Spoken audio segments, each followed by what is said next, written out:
everybody at Beyond Words podcast.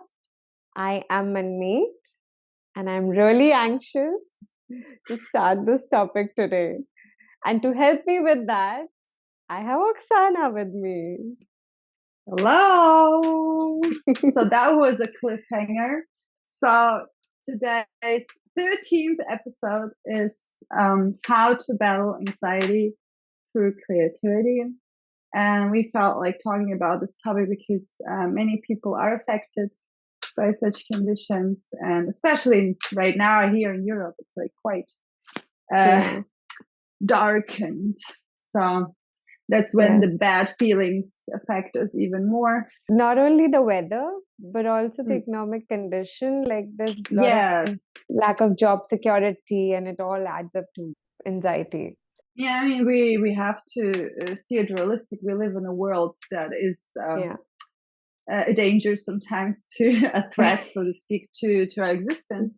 So you don't really have to have a huge catastrophe in your personal life, but just turning on the news and seeing everything that's going on can create anxiety. And of course, even more if then you also have personal issues like with panic attacks or experiences you made yourself that caused this anxiety.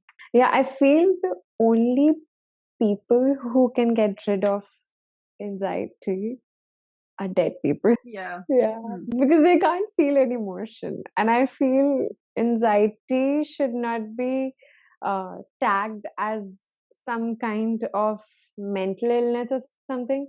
It is more like an emotion that we feel. Yeah, and I think it's a normal reaction to a abnormal world, you know. Yes. So because as I just said, I mean, there are many things to you can be concerned about, but of course it consumes you. So the best way is, of course, to try and deal with it. So what is your way to deal with whenever you feel anxious or stressed? Or so I'll tell my honest story. Earlier, I used to feel as anxiety is a big issue, and I used to feel, oh my God, I'm suffering from it.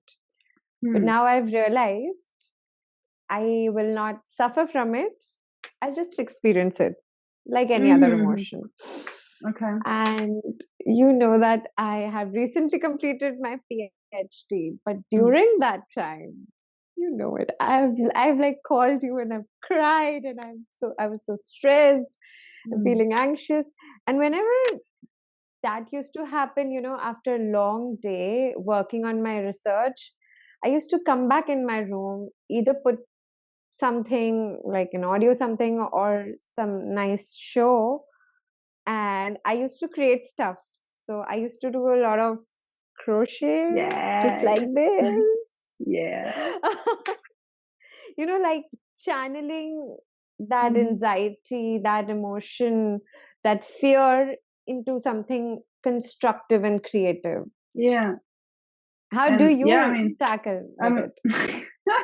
Well, also through creative activity, just in a different form.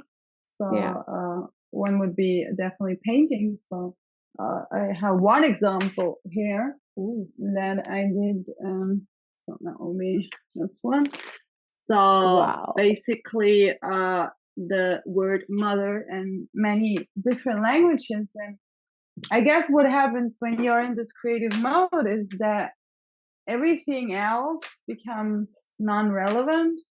So if you're in a panic mode or stressed in any kind of way, and the difficulty is, of course, to stepping out of this state of alarmed consciousness, and of course, then first of all, like putting your mind off those things and creating, and then being in that creational mode totally gets you out of that mode. And of course, probably not the first time directly. It may take several tries, but actually, I guess creativity has that power to actually transform you from this world where there is a lot of fear, anxiety, stress, to a more peaceful one.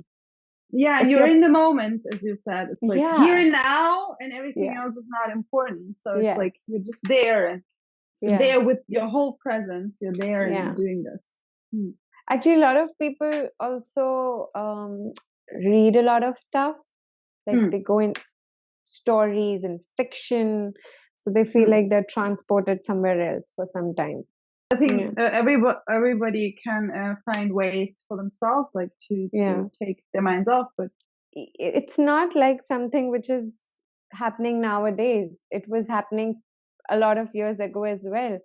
I remember the time I was visiting Amsterdam, I happened to go to the Van Gogh Museum, and I saw a few letters that he used to write to his brother. He was very close to his brother.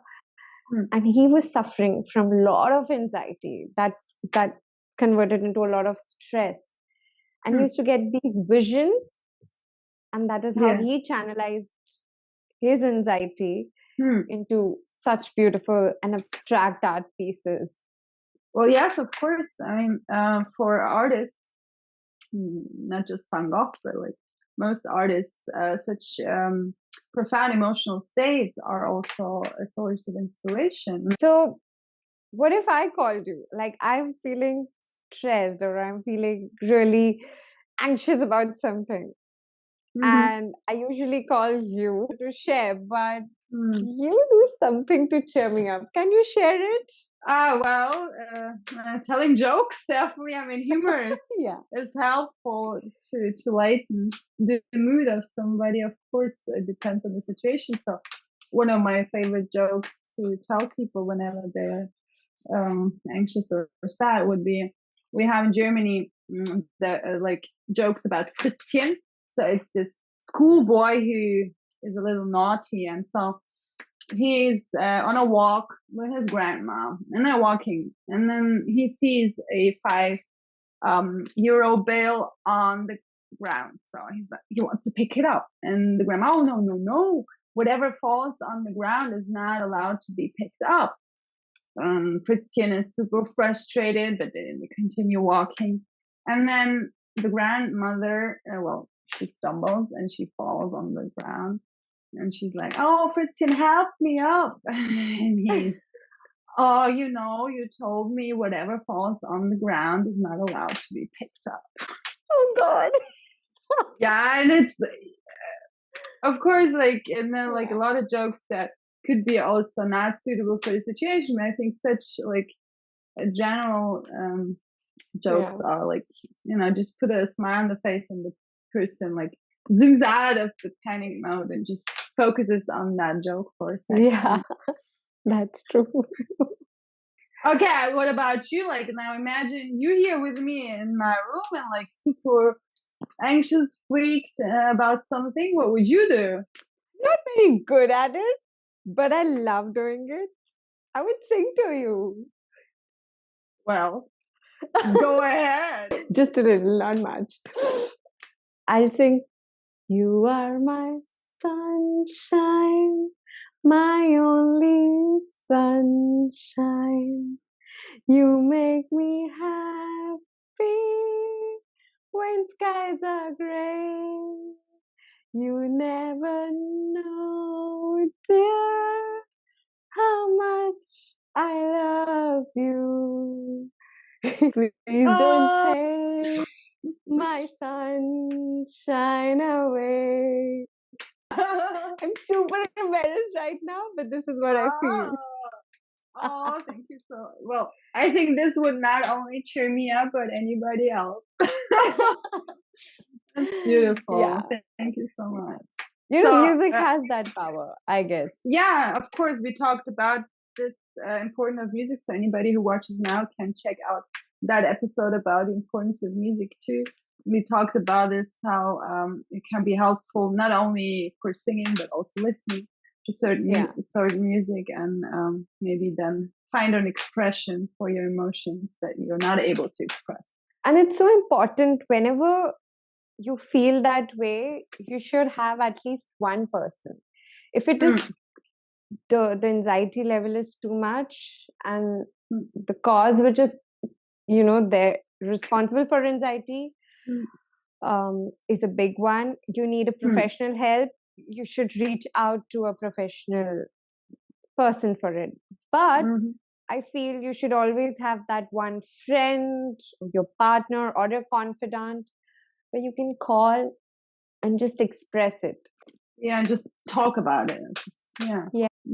And for me, like with anything that I'm not able to talk about, or sometimes there is no direct person you can talk to about such topics. What I do is write poetry. So this is something that helps me a lot to express what I want to say, but not like actually saying it to somebody.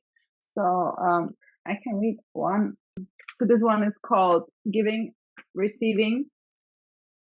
Okay. You can have all of me, and I don't need receiving. You can give me anything, I would still want to be giving. You can take everything you want and need. Take my word to free your mind. Take my smile to brighten your darkness. Take my hand to have a friend. Take my heart, I don't want it back. Take my soul to feed your own. Take my voice to calm your ears. Take my love, take my feelings, make them yours. Take my love, don't give me any change. Give me just one thing, your smile while reading. Wow. So yeah, this is like one of my ways also to battle with anxiety or any other negative emotions.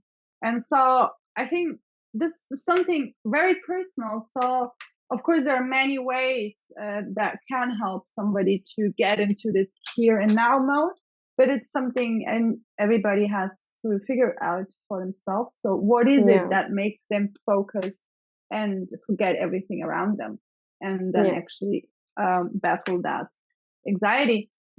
So that would be something we would be also interested to hear in your comments, to tell us, well, how do you deal with it? Because we just gave some examples of creative ideas that you could do, or even to help somebody else maybe.